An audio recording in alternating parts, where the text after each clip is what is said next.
നായർ ചേരുന്നു. കണ്ണൻ, തിരിച്ചുള്ള മടക്കത്തിൽ അഭിവാദ്യങ്ങളുടെ മുഴക്കമാണ് കേൾക്കുന്നത്. ചങ്ക് പൊട്ടുമാർ അഭിവാദ്യങ്ങൾ വിളിച്ച് യാത്രയാക്കുന്നു.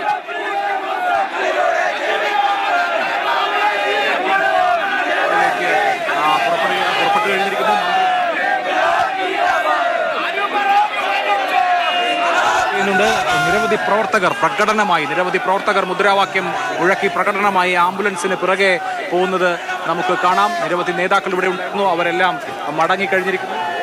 വീട് ഒഴിയുകയാണ്.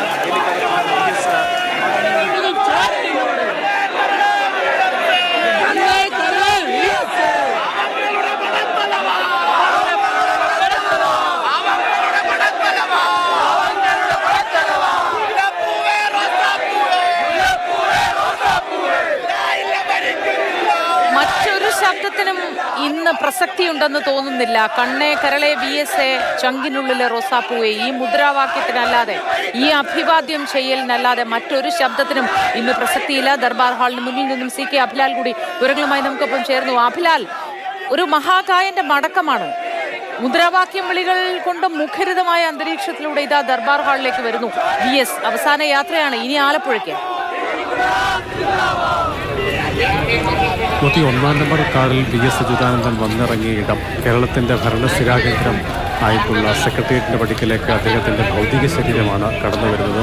കേരളത്തിൻ്റെ ഭരണ സാരഥിയായും സമരസംഘടനാ പ്രവർത്തനങ്ങളുടെ നേതാവായും പ്രതിപക്ഷത്തിൻ്റെ ഉറച്ച ശബ്ദമായുമൊക്കെ അദ്ദേഹം പതിറ്റാണ്ടുകളോളം വാണ ഒരു മണ്ണിൽ നിന്നാണ് അദ്ദേഹത്തിൻ്റെ മടക്കയാത്ര. ഇനി 5 മണിക്കൂർ സമയമാണ് ഈ നാട് അദ്ദേഹത്തിന് വിടചൊല്ലുക. ഈ തലസ്ഥാന നഗരിയുടെ വിവിധ മേഖലകളിൽ നിന്നുള്ള ആളുകൾ അടുത്ത 5 മണിക്കൂർ സമയം കൊണ്ട് ദർബാർ ഹാളിലെത്തി VS അച്യുതാനന്ദൻ എന്ന വലിയ കമ്മ്യൂണിസ്റ്റ് നേതാവിന് അന്തിമോപചാരം അർപ്പിച്ച് മടങ്ങും. അതിനുശേഷം അദ്ദേഹത്തിൻ്റെ സ്വന്തം തട്ടകമായ ജനിച്ച് പിറന്നു വീണ് മണ്ണിൽ നിന്നും സമരസംഘടനാ പ്രവർത്തനം നടത്തിയ ആലപ്പുഴയുടെ മണ്ണിലേക്ക് അദ്ദേഹം മടങ്ങുകയാണ്. ഏറെ വേദനയോടുകൂടി വേദനയോടുകൂടി തന്നെയാവും മലയാളികൾ ഓരോരുത്തരും VS എന്ന ആ 2 വാക്കിനെ അനുസ്മരിക്കുക. VS എന്ന ആ 2 വാക്ക് മലയാളികളുടെ മനസ്സിൽ ശരിയുടെ പക്ഷം എന്നുള്ള ഒരർത്ഥം കൂടി ഉറപ്പിച്ചാണ് VS അച്യുതാനന്ദൻ എന്ന ആൾ മണ്ണോട് ചേരുന്ന വേളയിൽ അതുമാത്രമായിരിക്കും മലയാളികളുടെ മനസ്സിൽ ബാക്കിയാവുക.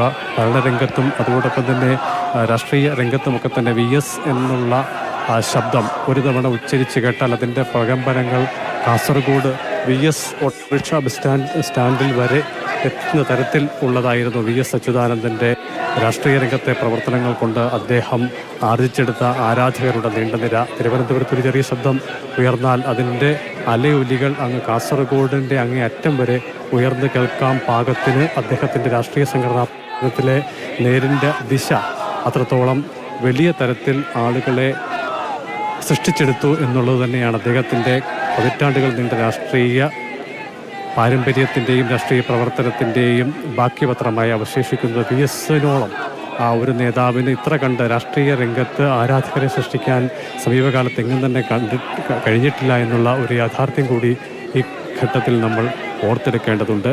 രാഷ്ട്രീയ രംഗത്ത് ഒരുപക്ഷെ VSൻ്റെ മടക്കത്തോടു കൂടി രാഷ്ട്രീയ രംഗത്തെ നേതാക്കന്മാർക്ക് ആരാധകർ ഉണ്ടാകുന്നു എന്നുള്ള ആ ഒരു നേരിനെ ഒരുപക്ഷെ VSൻ്റെ കാലഘട്ടത്തോടു കൂടി അവസാനം കുറിക്കുന്നു എന്നുകൂടി രാഷ്ട്രീയ കേന്ദ്രങ്ങൾ വിലയിരുത്തുന്നുണ്ട്. അത്രത്തോളം പൊതുപ്രവർത്തന രംഗത്തെ VS എന്ന 2 വാക്ക് ശരിയുടേതായിരുന്നു, നേരിൻ്റേതായിരുന്നു എന്നുള്ളതാണ് പൊതുസമൂഹത്തിന്റെ വിശ്വാസവും. അഭിലാൽ, ഒരു PR വർക്കിലൂടെയും നേടിയെടുത്തതായിരുന്നില്ല അത്. ജനങ്ങളുടെ പ്രശ്നങ്ങളിലേക്ക് നേരിട്ട് ഇറങ്ങിച്ചെന്ന് അത് പരിഹരിക്കാനും എടുക്കുന്ന നിലപാടുകളിൽ അവസാനം വരെ ഉറച്ചു നിൽക്കാനും ഫലം കാണാനുള്ള ശ്രമങ്ങളുമായി മുന്നോട്ട് പോകാനുമുള്ള ആ ഒരു സ്വഭാവത്തിൽ നിന്നും ഉണ്ടായി വന്നതാണ്.